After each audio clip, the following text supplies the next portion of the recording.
Lumapit tayo sa ating Panginoon, awitan, purihin ang batong kuplihan. Ang Diyos siyang tanging lakas, magpasalamat tayo sa Kanyang harapan. Ang Diyos ay awitan, ating purihin, nang may tuwa at galak, nang may tuwa at galak.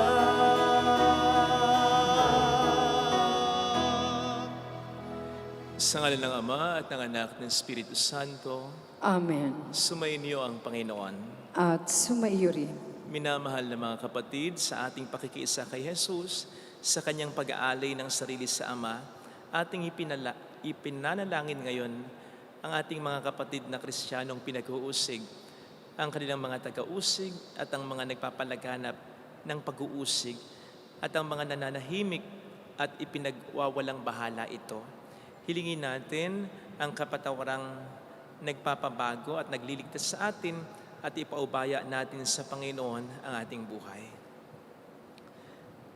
Tayo pong lahat, inaamin ko sa makapangyarihang Diyos at sa inyo mga kapatid na lubha akong nagkasala sa isip, sa salita at sa gawa at sa aking pagkukulang.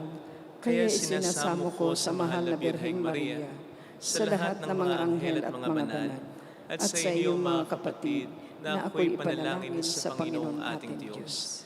Kawaan tayo na mapagmahal na Diyos, patawarin sa ating mga sala at patnubayan hanggang sa buhay na walang hanggan. Amen. Panginoon, kaawaan mo kami. Panginoon, kaawaan mo kami. Kristo, kaawaan mo kami. Kristo, kaawaan mo kami. Panginoon, kaawaan mo kami. Panginoon, kaawaan mo kami. Iyuko natin ang ating ulo, manalangin tayo. Ama naming makapangyarihan, sa iyong kapasyahay, inibig mong makatambal sa pagpapakasakit ng iyong anak ang iyong sambayanan. Ipagkaloob mo sa mga pinag-uusig dahil sa iyong ngalan ang espiritu ng pagtitiis at pagmamahal upang sila'y maging mga saksing matatapang sa paninindigang ang mga pangako mo'y maaasahan. Sa pamamagitan ni Jesucristo, kasama ang Espiritu Santo magpa sa walang hanggan. Amen.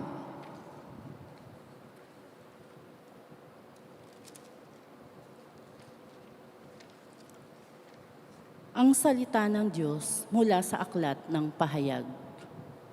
Akong si Juan ay nakakita ng isa pang kagilagilalas na pangitain sa langit. 7 anghel na may dalang 7 salot. Ito ang panghuling mga salot sapagkat dito magwawakas ang puon ng Diyos. May nakita akong animoy dagat na kristal na nagliliyab. Nakita ko rin ang mga nagtagumpay laban sa halimaw at sa larawan nito. At sa nagtataglay ng pangalang katumbas ng isang bilang. Nakatayo sila sa dagat na animoy kristal. Hawak ang mga alpang ibinigay ng Diyos. Inaawit nila ang awit ni Moises na lingkod ng Diyos at ang awit ng Kordero. Panginoong Diyos na makapangyarihan sa lahat, dakila at kahanga-hanga ang iyong mga gawa. O Hari ng mga bansa, matuwid at totoo ang iyong mga daan. Sino ang hindi matatakot sa iyo, Panginoon? Sino ang tatangging magpahayag ng iyong kadakilaan? Ikaw lamang ang banal. Lahat ng mga bansa ay lalapit at sasamba sa iyo, sapagkat nakita ng lahat ang matuwid mong mga gawa. Ang salita ng Diyos. Salamat sa Diyos.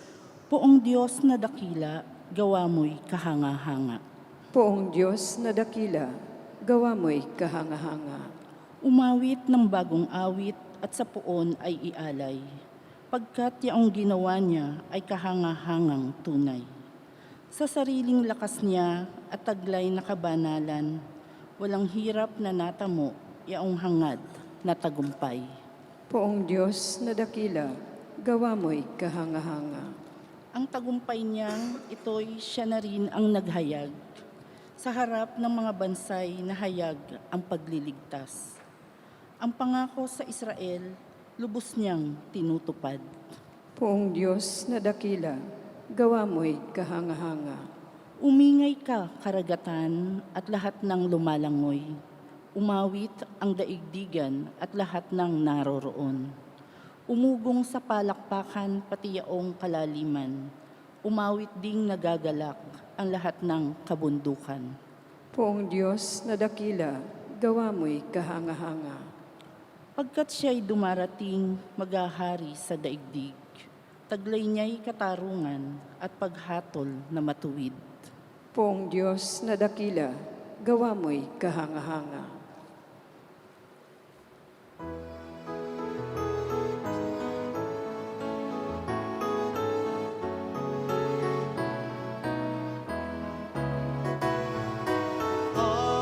Hallelujah, hallelujah, hallelujah. Hallelujah, hallelujah, hallelujah. Sumainyo ang Panginoon. At sumaiyo rin. Ang mabuting balita ng Panginoon ayon po kay San Lucas. Papuri sa iyo, Panginoon. Noong panahong iyon, sinabi ni Jesus sa kaniyang mga alagad, "Darakpin kayo't uusigin, kayo dadalhin sa mga sinagoga upang litisin at ipabilanggo. At dahil sa akin ay ihaharap kayo sa mga hari at mga gobernador, itong pagkakataon ninyo upang magpatotoo tungkol sa akin. Ipanatag ninyo ang inyong kalooban. Huwag kayong mababalisa tungkol sa pagtatanggol sa inyong sarili, sapagkat bibigyan ko kayo ng katalinuhan at ng pananalitang hindi kayang tutulan o pabulaanan ng sinuman sa inyong mga kaaway. Ipagkakanulo kayo ng inyong mga magulang, mga kapatid, mga kamag-anak at mga kaibigan, at ipapatay ang ilan sa inyo. Kapupuotan kayo ng lahat dahil sa akin, ngunit hindi mawawala ni isang hibla ng inyong buhok. Sa inyong pagtitiis ay tatamuhin ninyo ang buhay na walang hanggan." Mga kapatid, ang mabuting balita ng Panginoon. Pinupuri ka namin, Panginoong Hesukristo. Welcome po sa Our Lady of La Salette, Quasay Parish, kung saan ayos lang umiyak. Kasamahan tayo ng mahal na ina sa pag-iyak at sa pagdarasal upang maging maayos ang lahat. Ngayon po ay tinatawag na Red Wednesday sa ating simbahang Katolika. Kung bakit Red Wednesday, alam niyo naman po siguro na Wednesday ngayon. Kung bakit ito ay red na tinatawag, ay sapagkat ang dugo ay kulay pula. Inaalala, pinaparangalan, binibigyan pugay po kasi ngayon ng ating inang simbahan ang mga Kristiyano, ang mga mananampalataya na inuusig, pinapahirapan, yung iba pinatay pa dahil sa pananampalatayang Kristiyano. Kaya po ang kulay ng liturhiya ay kulay pula. Ang altar cloth, pula. Ang stola ng pare, pula. At may mga simbahan ngayon na may pailaw na pula. Baka po isipin ninyo ito ay pagkampi ng simbahan sa mga nagbabangayan o nag-aaway ngayong mga lider sa ating pamahalaan. Ay hindi po. Wala pong ibang kakampihan ng simbahan kundi ang katotohanan lamang. Wala pong ibang individual o partidong kikilingan ng ating simbahan kundi ang ating Panginoon lang. Yan pong isa sa pinakamensahe nung nakaraan nating pagdiriwang ang dakilang kapistahan para kay Kristo bilang hari ng sanlibutan, na dapat ay papaghariin natin siya sa ating buhay at mangyayari yan kung tayo mabubuhay lamang sa katotohanan.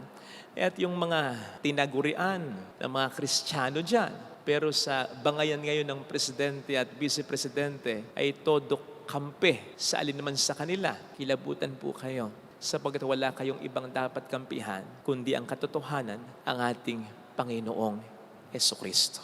At yan po ang isa ring pinaka-challenge ng pagdiriwang natin sa araw na ito, na tayo ay manindigan para lamang kay Kristo. Maaring dito sa atin hindi mangyari yung sinasaad sa ating ebanghelyo sapagkat Katoliko, Kristiyanong bansa ito. Pero hindi natin mayaalis na sa araw-araw ay nandoon ang okasyon o pagkakataon para tayo manindigan sa Panginoon. Katulad na lamang po ng example ko kanina, kababanggit ko lang sa nangyayari ngayong awayan ng mga leader sa ating pamahalaan. Huwag namang para sa tao ka lang.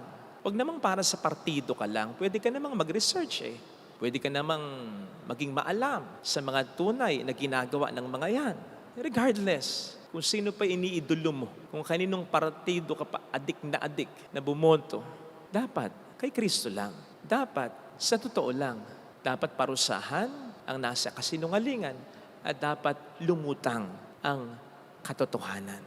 Last Monday naman po ay nagkaroon ng alumni homecoming sa aming seminaryo. Halo po dito ang selebrasyon ng mga naging pare o hindi naging pare din, produktong lahat ng ating seminaryo. Bago ang programa at misa, may ball games muna at nalaman ko na may nag-away palang pare sa basketball.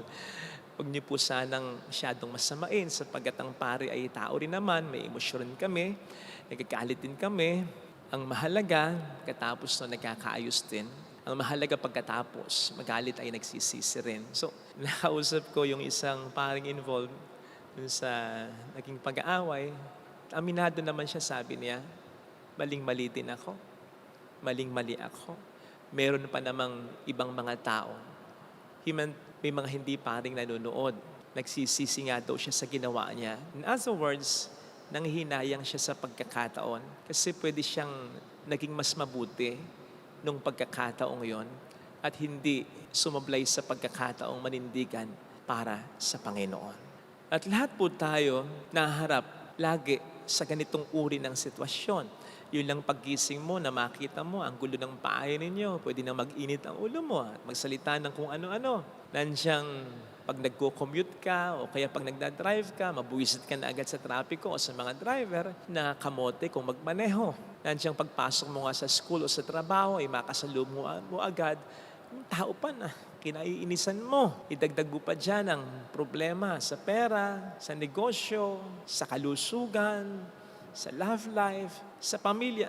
Ako, lahat ng ito ay pagsubok sa ating pagiging Kristiyano. Kung magiging respectful, kind, generous, prayerful, faithful, and loving pa rin ba tayo sa kabila ng mga ito? Tandaan po natin ang ating pinakamisyon sa buhay bilang mga Kristiyano ay hindi yung maabot lamang ang ating mga pangarap. Hindi yung tayo maging mayaman, hindi yung tayo maging sikat, hindi yung tayo magkaroon ng kapangyarihan, hindi yung tayo lang ay maging masaya, kundi yung madakila natin ang Diyos sa pamamagitan ng ating mabuting buhay talaga upang sa pamamagitan natin ay makilala at papurihan din ang Diyos ng iba. And this can best happen in times of sufferings. May nakilala po ako na nag-convert uli sa pagiging Kristiyano dahil sa kanyang ina na nasaksihan niya kung paano naghirap dahil sa matinding sakit pero nanatili pa rin napakabait. Sabi niya sa akin, kapatid, alam mo nung una, akala ko tama ako at mali ang nanay ko. Inisip ko, hindi pa niya talaga nakikilala si Kristo. Ipapakilala ko si Kristo sa nanay ko. Pero alam mo, habang nakikita ko siyang naghihirap sa sakit niya, pero hawak-hawak pa rin niya lagi. Mula noon, yung rosaryo, nagdarasal. Yung wala akong narinig sa kanya na nagreklamo siya. Lalo na, hindi ko siya nakitang nagalit, nainis. Kahit lumalala at sumasakit lalo ang kanyang sakit. Yung puro papuri sa Diyos ang naririnig ko sa kanya. Doon ko na-realize, ito ba yung tao na hindi talaga nakakakilala kay Kristo? Doon ko naisip, tama ang nanay ko, mali ako.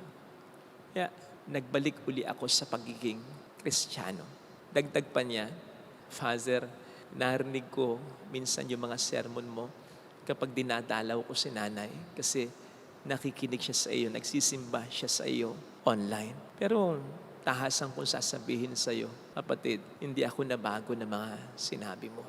Nabago ako ng nanay ko. Tama naman po yun. Ang pinakamagandang sermon ay hindi natin maririnig mula sa pulpito, kundi makikita natin sa buhay ng isang Kristiyano, lalong-lalo na kung ito'y nagiging mabuti pa rin sa awa at grasya ng Diyos sa kabila ng mga pangit at problemang nararanasan nito. At lahat po tayo darating sa pagkakataong ito. Baka po kasi sabihin natin, para sa iba lang ito. Hindi po optional ito.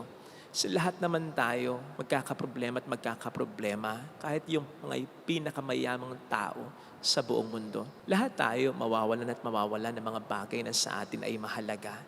Lahat tayo magkakasakit o mamamatay. Hindi man tayo ang mauna ay ating mga mahal sa buhay. Lahat tayo darating dyan sa pagkakataong yan. Hindi optional yan. Manapang optional ay kung ano ang magiging reaksyon natin pagdating ng pagkakataong ito. Kung tayo ba ay maninindigan pa rin o hindi na sa ating pananampalataya kay Kristo.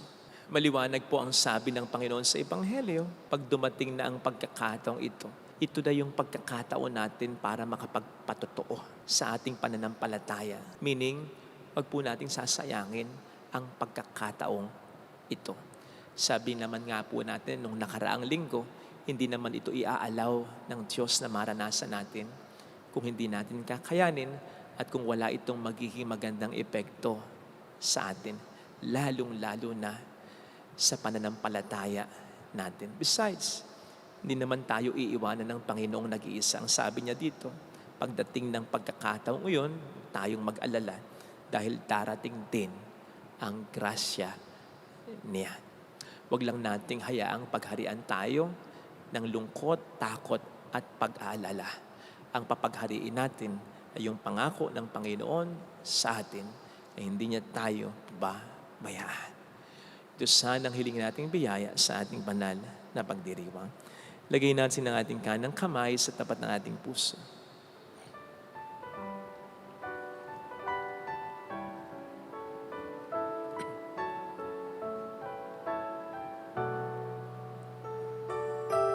Awitin natin, alam kong may magagawa ang Diyos.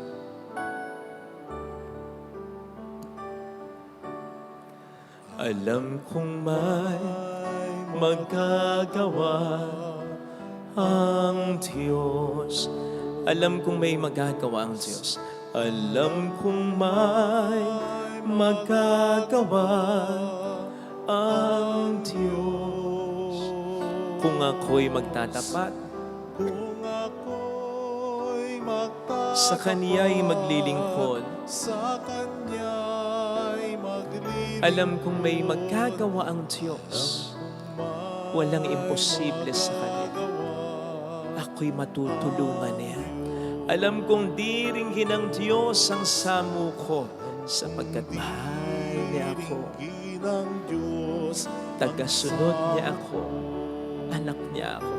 Alam kong diringgin alam kong ng Diyos ang samo ko. diringgin ng Diyos ang samo ko. Kung ako'y magtatapat, Kung ako'y magtatapat, sa Kaniya'y maglilingkod, sa Kanya'y maglilingkod, Alam kong diringgin ng Diyos ang samuko. Diringgin ng Diyos Pikit natin ang ating mga mata. Panginoon, pakitulungan mo po kami sa pagharap namin sa mga pagsubok at problema ng aming buhay. Huwag sana kaming papagharian ng lungkot, takot at pag-aalala. Bagkus, ang sampalatayanan namin ay yung makakayanan namin ito. Makapaninindigan kami para sa iyo. Darating ang mga tulong mo. Huwag nawa kaming pasakop at patalo sa aming mga pag-alala, takot at lungkot. Bagkus, ang hayaan naming maghari sa puso namin ay ang mga magagandang pangako mo. Hindi lang pagkatapos ng mga problema, kundi kahit habang kami may mga problema. Alleluia! Purihin ang Diyos. Sapagkat hindi mo kami pababayaan. Kaya hindi kami dapat masyadong mag-alala. Siya ay muling babalik sa atin. Normal lang matakot. Normal lang mag-alala. Normal ang malungkot. Pero huwag mo silang papayaang sakupin ka. Talunin mo sila ng pananampalataya mo. Papaghariin mo ang pagmamahal mo sa Diyos. Lalong-lalo na ang pagmamahal niya sa iyo. Pwede mo pang hindi asahan ng pagmamahal mo, pero asahan mong mahal ka ng Diyos. Mayroong magandang mangyayari sa iyo dahil hindi ito magbabago. Hindi kailanman magtatagumpay ang kasamaan sa kabutihan, ang kasinungalingan sa katotohanan.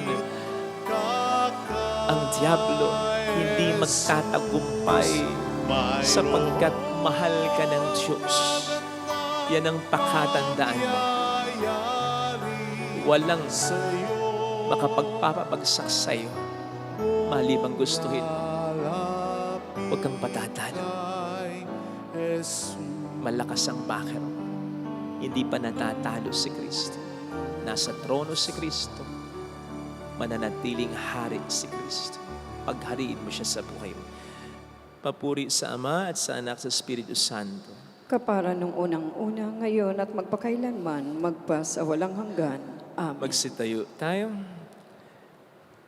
Mga pagmahal na Diyos, lumalapit kami sa iyo bilang isang simbahang nagmula sa krus ni Kristo. Isang simbahang lumaganap sa loob ng 2,000 taon mula sa maluwalhating dugo ng mga martir. Sa bawat pagluhog ang atin pong itutugon, iligtas mo ang iyong sambayanan, Panginoon. Iligtas mo ang iyong sambayanan, Panginoon. Mula sa diskriminasyon laban sa mga mananampalataya at laban sa buong simbahan, tugon. Iligtas mo ang iyong simbahan, Panginoon.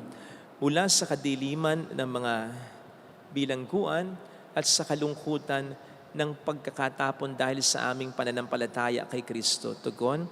Iligtas mo ang iyong sambayanan, Panginoon. Sa matinding pagkabagabag ng pagsamba ng patago, sapagkat hindi ito pinapahintulutan, tugon. Iligtas mo ang iyong sambayanan, Panginoon.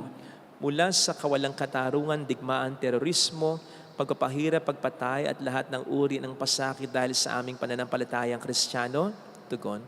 Iligtas mo ang iyong sambayanan, Panginoon. Sa pasakit na dulot ng coronavirus, lalong-lalo na para sa mga frontliners na nag-aalay ng kanilang buhay sa ikaliligtas ng lahat, tugon. Iligtas mo ang iyong sambayanan, Panginoon. Sa bawat pagluhog, ang itutugon naman natin ngayon, sa iyo, Panginoon, kami umaasa. Ulitin natin, sa iyo, Panginoon, kami umaasa. Para sa mga obispo at paring pinagbabawalang isagawa ang kanilang ministeryo, simbahan o sa anumang lugar, sa iyo, Panginoon, kami umaasa.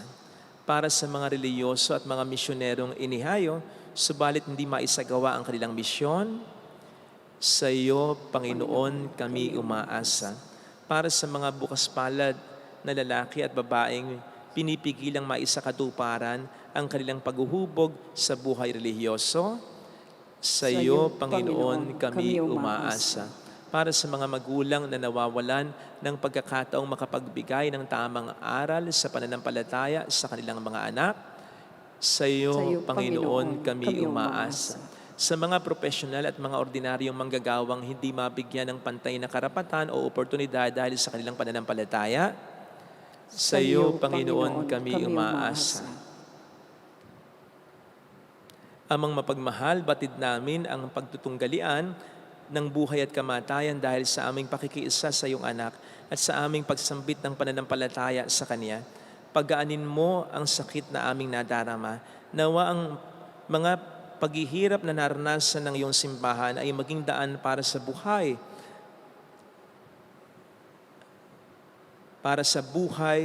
at paghihilom ng mundo. Sa pamamagitan ni Kristong aming Panginoon. Amen. Amen. Pag-aalay.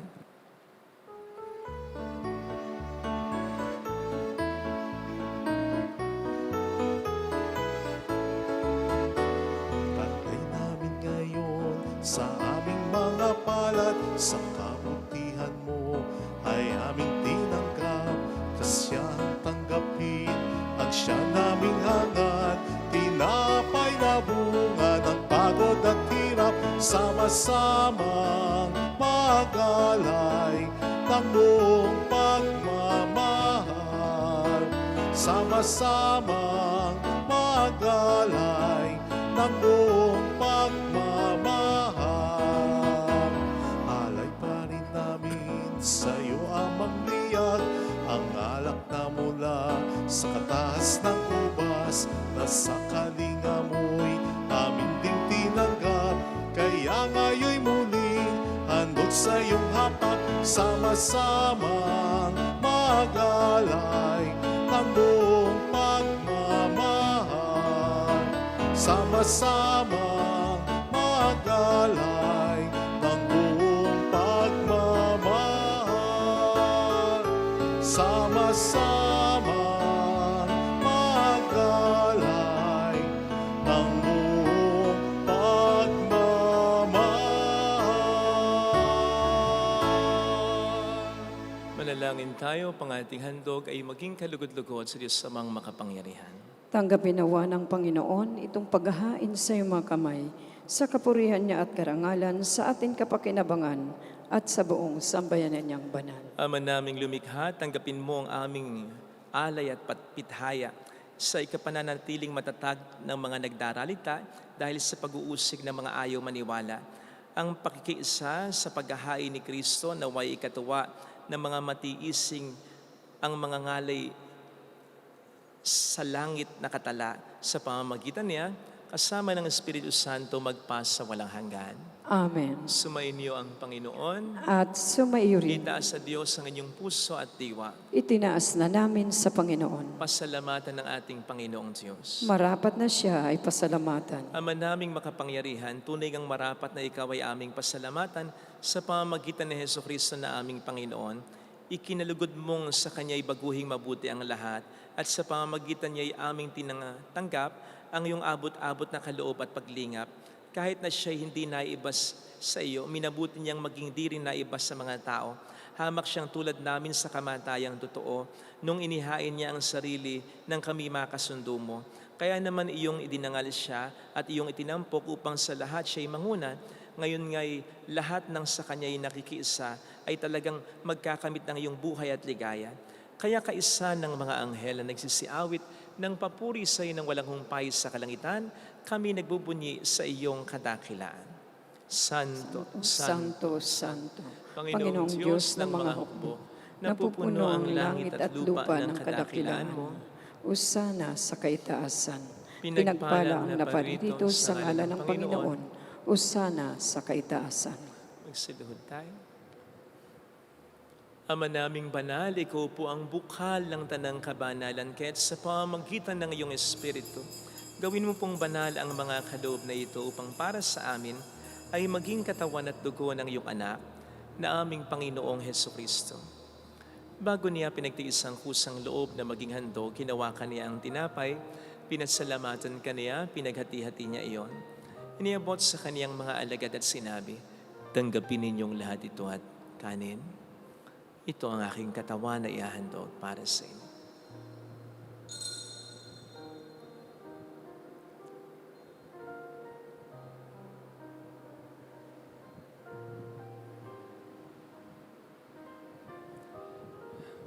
Gayun din naman nang matapos ang hapunan, hinawakan niya ang kalis, muli kaniyang pinasalamatan.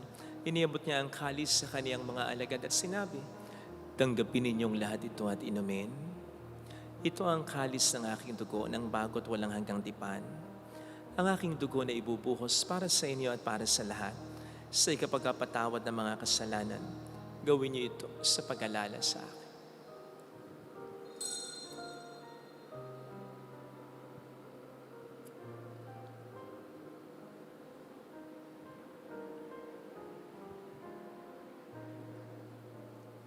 Ipagbunyi natin ang misteryo ng ating pananampalataya. Si Kristo'y namatay, si Kristo'y nabuhay, si Kristo'y babalik sa wakas ng panahon. Ama, ginagawa namin ngayon ang pag-alaala sa pagkamatay at muling pagkabuhay ng iyong anak, kaya inialay namin sa iyong tinapay ng buhay at ang kalis ng kaligtasan. Kami nagpapasalamat dahil kami iyong minarapat na tumayo sa harap mo para maglingkod sa iyo. Sinasamo namin kami na magsasalo sa katawan at dugo ni Kristo ay mabuklod sa pagkakaisa sa pamamagitan ng Espiritu Santo. Ama, lingapin mo ang iyong simpahang laganap sa buong daigdig. Puspusin mo kami sa pag-ibig. Kaisa ni Francisco na aming Papa, ni Dennis na aming Obispo at ang Tanang Kaparian. Alalahanin mo mga kapatid naming nahimlay nang may pag-asang sila'y muling mabubuhay, lalo ng aming mga ipagdarasal. Saglit po nating ipagdasal ang ating mga minamahal na yumao.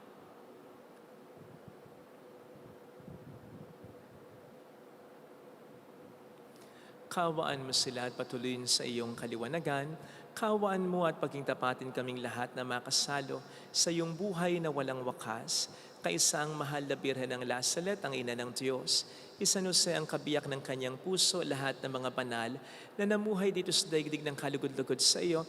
May pagdiwang nawa namin ang pagupuri sa ikararangal mo sa pamamagitan ng iyong anak na aming Panginoong Jesucristo. Sa pamamagitan ni Kristo kasama niya at sa Kanya, ang lahat ng parangal, papuri ay sa iyo, Diyos amang makapangyarihan, kasama ang Espiritu Santo, magpasa walang hanggan. Amen. Tumawag tayo sa ating Ama.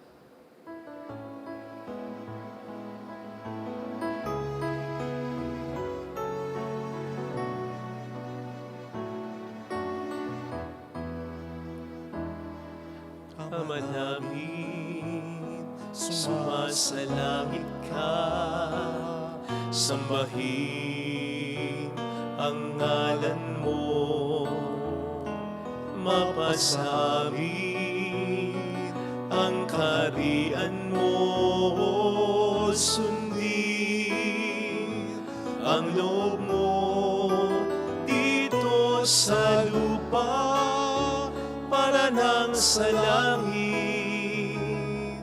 Bigyan mo kami ngayon ng aming kakanin sa araw-araw,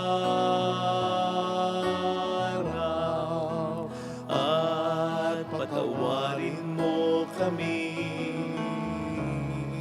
sa aming mga sala, para ng pagpapatawad namin sa nagkakasala sa amin.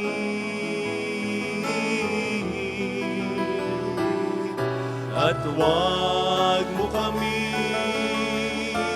ipahintulot sa tukso, at iadya mo kami sa lahat ng masama. Hiniling namin kami adya sa lahat ng masama, pagkalooban ng kapayapaan araw-araw, iligtas sa kasalanan, sa kapahamakan, sa mga seryosong karamdaman. Samantalang aming pinaghahandaan ang dakilang araw ng pagpapahayag ng tigapagligtas naming si Heso Kristo. Sapagkat iyo ang kaharian, ang kapangyarihan at ang kapurihan, magpakailanman. Amen. Panginoong Heso Kristo, sinabi mo noon, sinasabi mo rin sa amin ngayon, kapayapaan ang iniiwan ko sa inyo, aking kapayapaan ang binibigay ko. Tunghayin mo ang aming pananampalataya, huwag ang aming pagkakasala. Pagkalooban mo po kami ng kapayapaan at pagkakaisa sa iyong kalooban, kasama ang Espiritu Santo magpasa walang hanggan. Amen. Ang kapayapaan ng Panginoon ay sumainyo nawang lahat. At sumaiyo rin. Magbigayan tayo ng kapayapaan sa isa't isa. Kapayapaan po. Kordero ng Diyos na nag-aalis ng mga kasalanan ng sanlibutan, maawa ka sa amin. Kordero ng Diyos na nag-aalis ng mga kasalanan ng sanlibutan, maawa ka sa amin. Kordero ng Diyos na nag-aalis ng mga kasalanan ng sanlibutan, ipagkaloob mo sa amin ang kapayapaan. Narito sa harap natin ng Panginoon ang ating buhay at kaligtasan. Mapalad tayong inaanyayahan. Panginoon, hindi ako karapat-dapat na magpatuloy sa iyo, ngunit sa isang salita mo lamang ay gagaling na ako.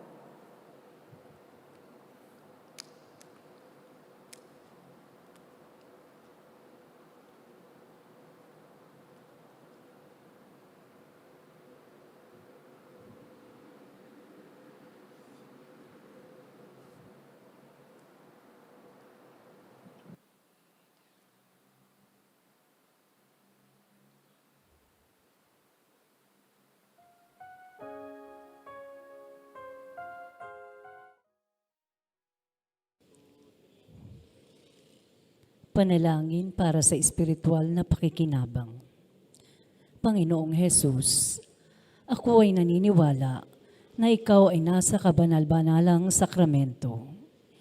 Iniibig kita ng higit sa lahat at ninanasa kong tanggapin ka sa aking kaluluwa. Sapagkat sa mga sandaling ito, hindi kita matatanggap sa sakramento. Tumuloy ka sa espiritu sa aking puso. Niyayakap kita na parabang naririto ka na. Inaalay ko ng buong buo ang aking sarili sa iyo. Huwag mong hayaang mawalay ako sa iyo. Amen.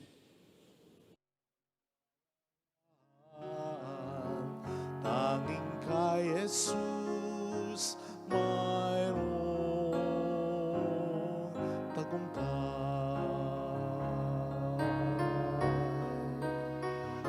Siyang ating patnubay, siyang ating gabay,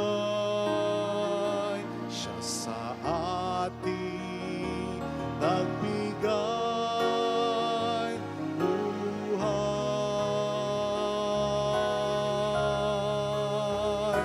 Si Jesus ang katotohanan,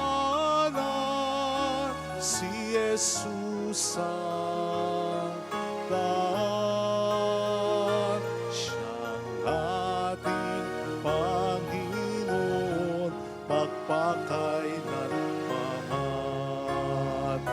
Si Jesus ang katotohanan, si Jesus ang daan, siyang ating Panginoon, magpakailanman.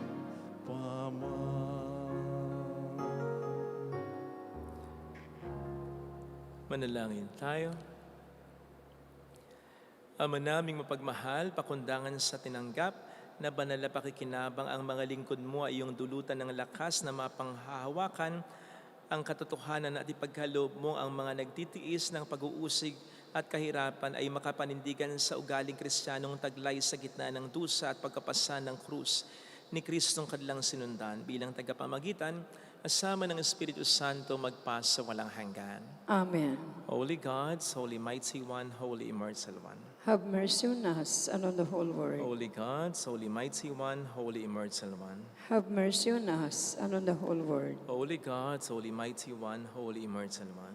Have mercy on us and on the whole world. Jesus, King of Mercy, We trust in you. alalahanin, Alalahanin o mahal na Birhen ng Lasalet, ina ng pag-asa, ikaw ang nagpapalala sa amin magbalik loob sa Ama. Ito ang nagpapatunay na ang kagandahan loob mo'y nanatiling busil. Sa pag-aaruga mo sa amin, tungkulin mo'y tinupad. Sa paanan ni Kristo, itinurin mo kami mga tunay mong anak. Kaya ninais mong ni Isay huwag mapahamak, maging sa iyong walang tigil na pananalangin, pati luhay pumatak. Huwag naman mawala ng saysay ang iyong paghihirap.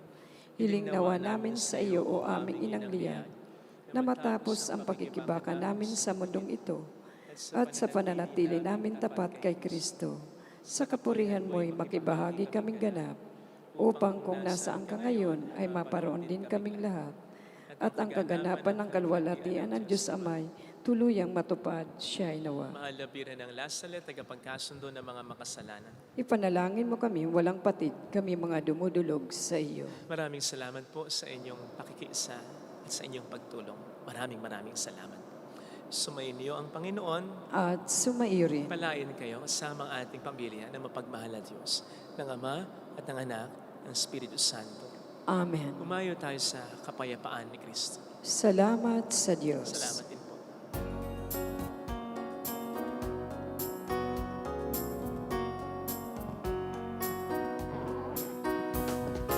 On this day, O Mother of our Lord, we sing you praise for lighting up our way.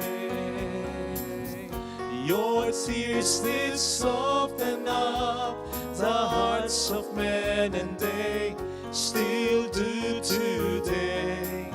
May our love for you bring comfort in your pain. On this day, O Mother of our Lord, we sing you praise for lighting up our way. Your tears did soften up the hearts of men, and they still do today. May our love for you bring comfort in your pain.